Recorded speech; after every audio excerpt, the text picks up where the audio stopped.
That Miller was the last of a fine breed. Town tamers who carried the law in their holsters. When he wired asking for help, I knew it had to be big if he couldn't handle it.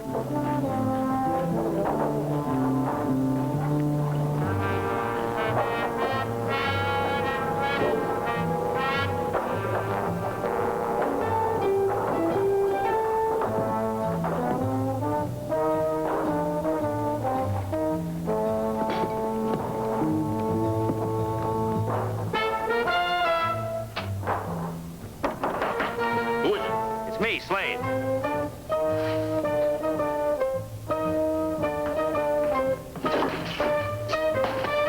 Come in. I was never so glad to see anybody in my life. You must be slipping, Pete. Thought you had this town tamed.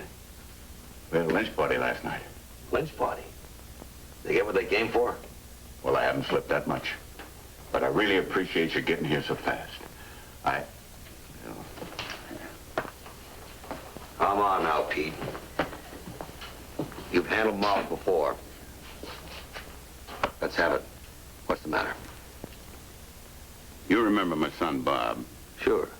Well, he's my deputy now. He's got all the makings of a good lawman.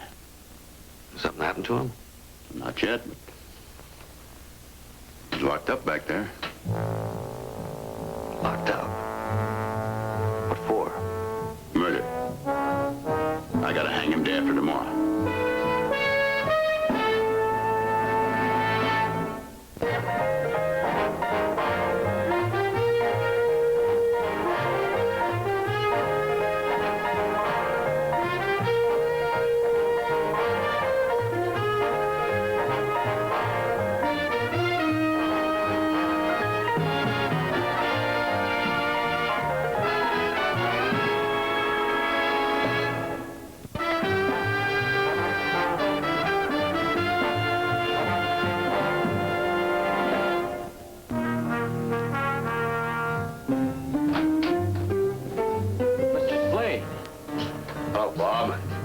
Get yourself in this pickle.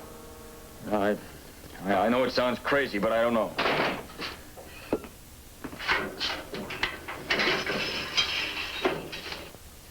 All right, Bobby. What you tell me about it now? Did you see the sign on the bank when you rode in? Yeah? This town is bankrupt, busted, and they're blaming Bob for it. That's not a hanging offense. No, but there is a murder involved. This is a hard money town. These farmers like gold. The bank makes a lot of crop loans. At least they did. A couple of weeks back, they needed a bullion shipment from Denver, and I sent Bob for it. Well? It was $50,000. I picked it up at the mint, got it aboard the Denver Rio Grande Express, and started back. That's all I know.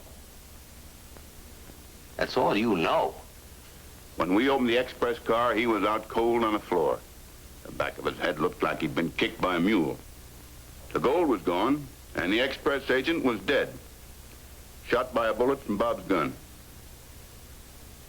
Bob, who else was in that express car with you? Nobody. Nobody?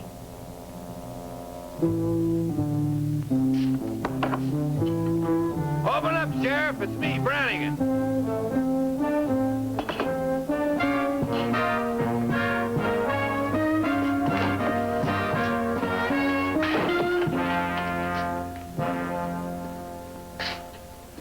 What do you want? Now, that's no tone to use on a man who's been doing you favors. What, stirring up a lynch mob? Well, just the opposite. Well, howdy. I guess the sheriff ain't going to introduce us. My name's Brannigan. Mr. Slade. Brannigan? My honor, Mr. Slade. Yes, sir, Sheriff. You'll not have any more trouble. This ain't no lawless hick town anymore. I passed the word myself. Any mob that comes for your boy's got to deal with me. You mean that? I'll kill any man who tries it. Be no lynching for him. He's going to hang legal. The law is going to put the noose around his neck. That's you, Sheriff. Get out. See, Mr. Slade, Some folks hereabouts figure that the sheriff might not do his duty, considering the killer's his own son. But I know better. Old Matt Miller enforces the law no matter who gets hurt. I told you to get out. When I'm ready. Now, you ain't prepared things, so I'm doing you another favor. Paying for it out of my own pocket, too. Here, Sheriff, take a look.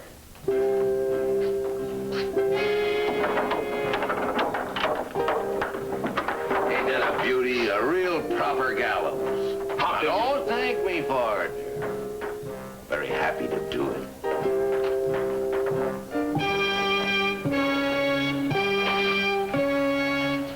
You a friend of yours, Pete? You asked me if I tamed this town. Well, I did. And taming Brannigan was the toughest part. His son deserved to be hanged 20 times or more. I did it once. He told me I'd regret it.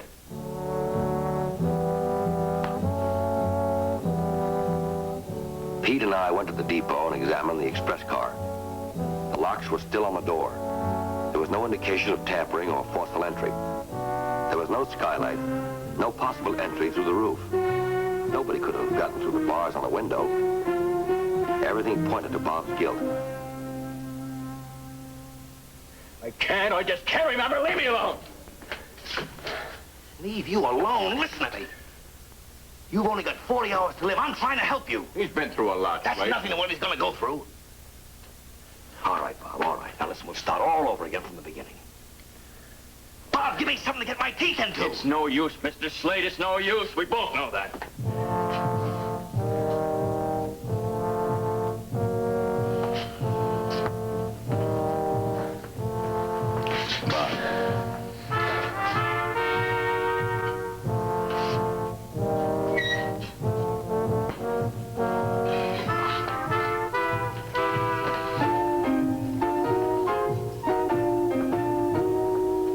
Slade, I've asked you to go a long ways on faith.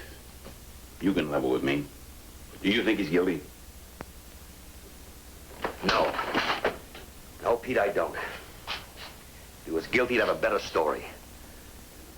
Besides, breeding counts for something. And he's your son, Pete. Now, listen to me. You know I'm as strong for duty as anybody. But please, don't crucify yourself like this. I mean, don't do it yourself. Resign first. No. Bob and me, we've talked this over. He'd sooner get it from me than from a stranger. Afterwards, I'll turn him a star. Oh, Slade, what can I do? I can track down a renegade even if he can walk on water. Or show me a saloon full of Huron trail hands and I'll make them peaceful or I'll break their necks. But this... Somebody's just got me beat, and they got to me through my boy. All right.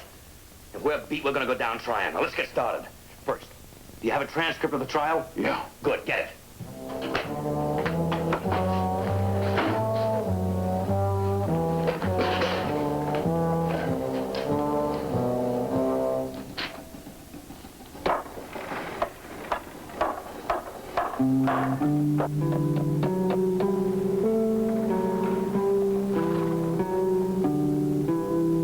I accepted the idea that a third party somehow got aboard the train, killed the agent, then got the gold off without detection. I had trouble believing it when I figured what the gold weighed. $50,000 at $16 an ounce, 12 ounces to the Troy pound. The shipment weighed over 250 pounds.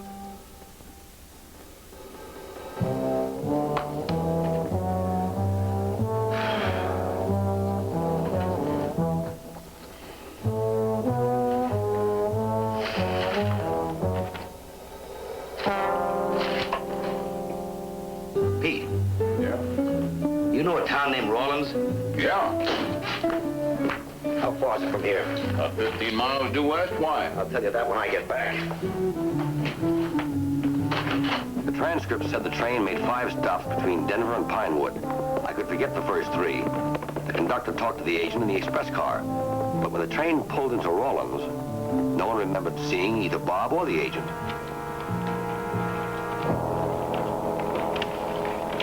Well, can't you shake it up a little bit, mister? I'm in a hurry. I'm working as fast as I can.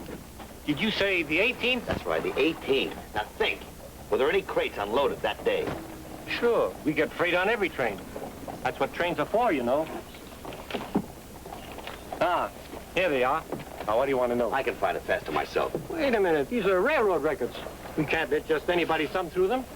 I'll tell you what's in them. All right. I want to know the weight on every shipment. Well, here's one.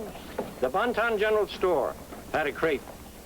Dresses, yardage, men and women's undergarments. The weight. The weight, 76 pounds. Now, try the next one.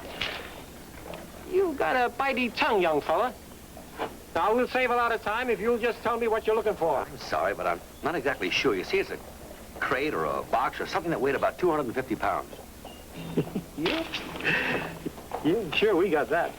But it ain't what you're looking for. Why? What was it? A coffin. Yes, sir.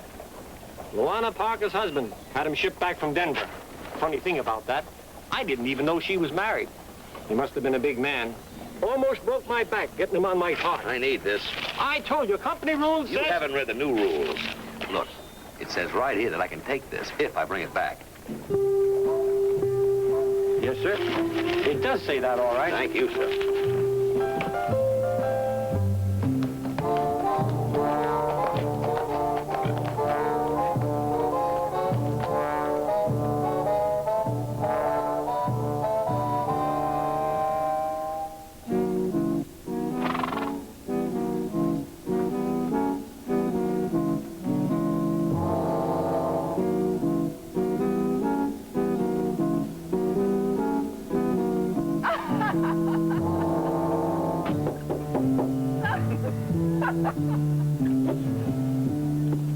Yes?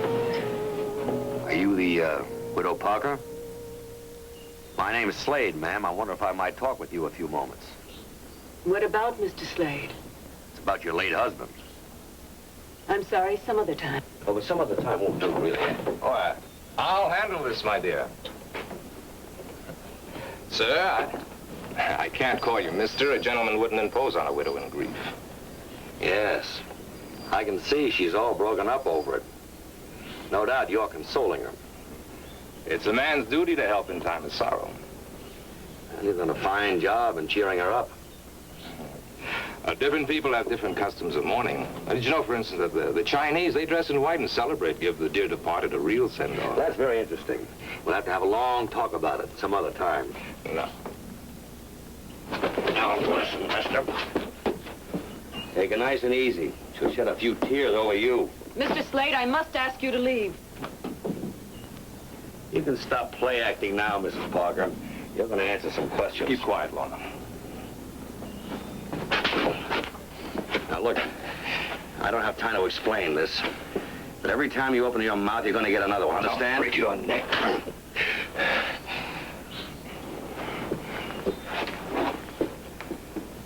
Now, what did your husband die of?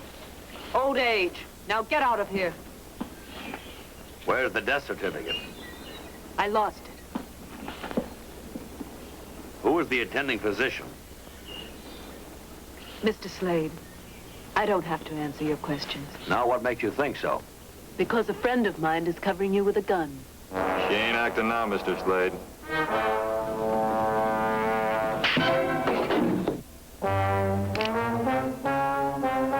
I owed you that one. You got to admit it.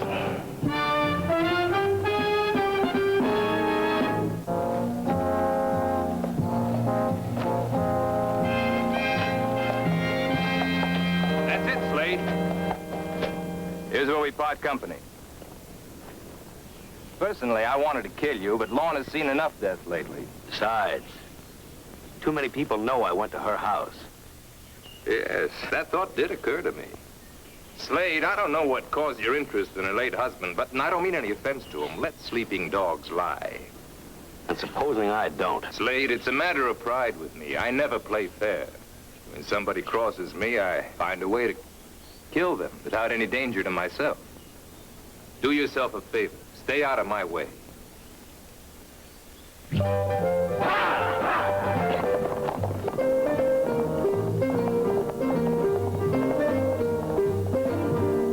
Bridle your evil suspicion. When you catch up with your horse, follow the Denver road. Good afternoon.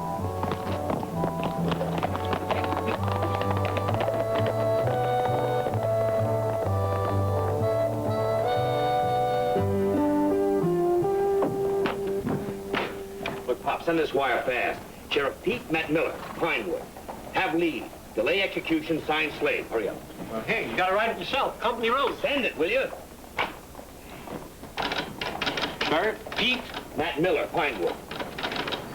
That's a delay execution. Have lead. Sign Slade.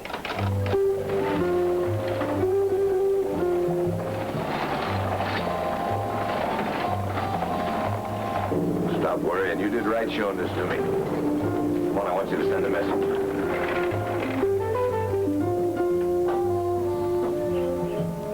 Slade! Your answer's coming in.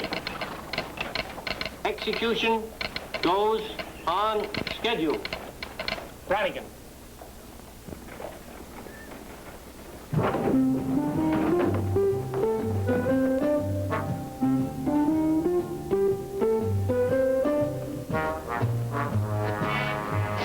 There wasn't time for a court order to open the grave. I was 99% sure the coffin was empty, but that 1% worried me.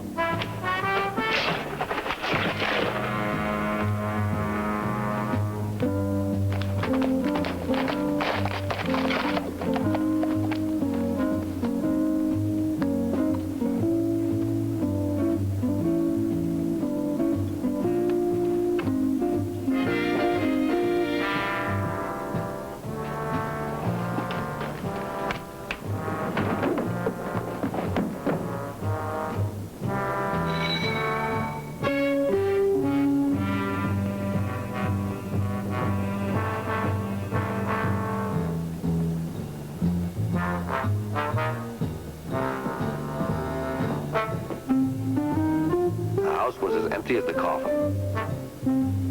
I hadn't expected them to be waiting for me. Every trail must have a beginning.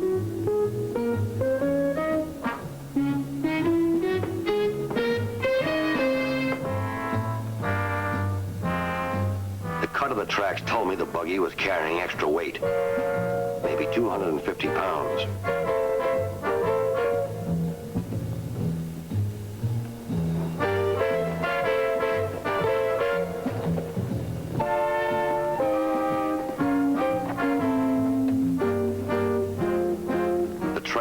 Straight for the New Mexico border. I gambled that they weren't going to turn off.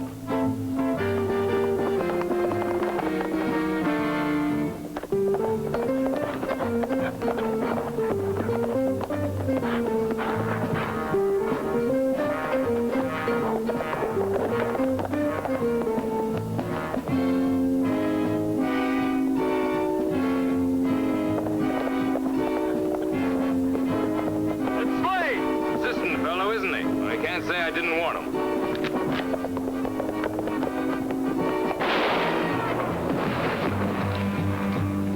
You missed! I never miss. He was dead before he hit the ground. Paul, go make sure.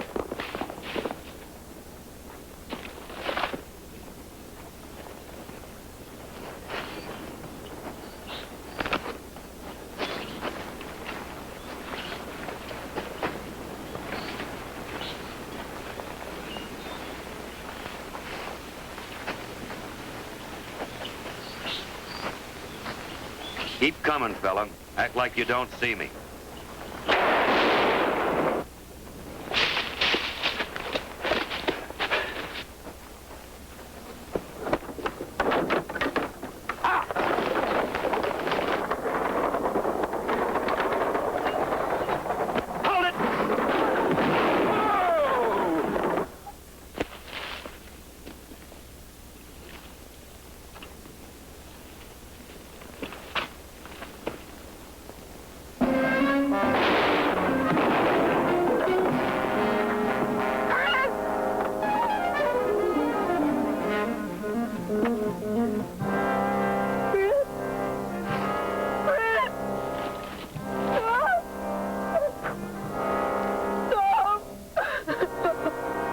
Shedding real tears for him?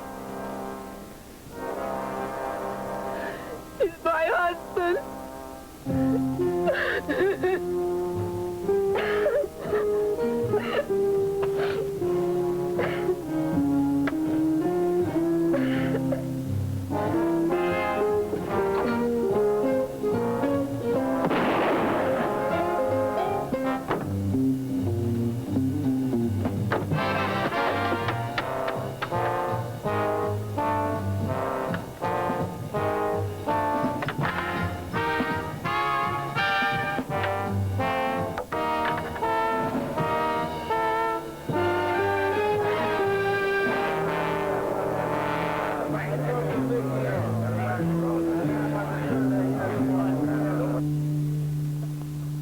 25 minutes to go.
Folks, there's not going to be any hanging today.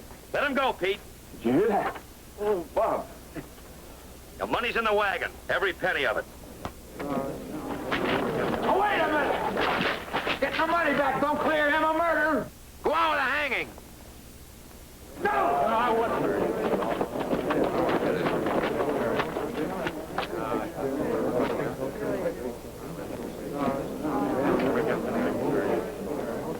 Well, tell him about it. Why should I? Because it might save your life. You're an accessory to murder. Believe me, if you don't talk, you'll hang. You wouldn't. That's right, I wouldn't. But we got a sheriff here that would.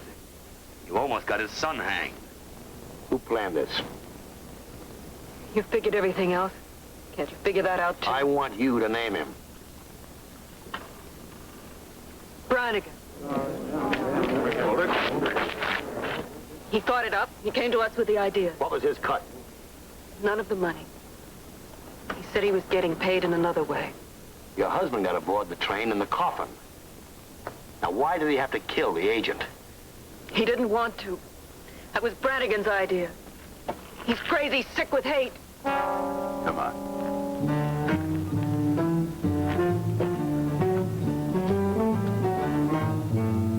The case officially ended 3 weeks later. Brannigan was indicted for his part in the murder.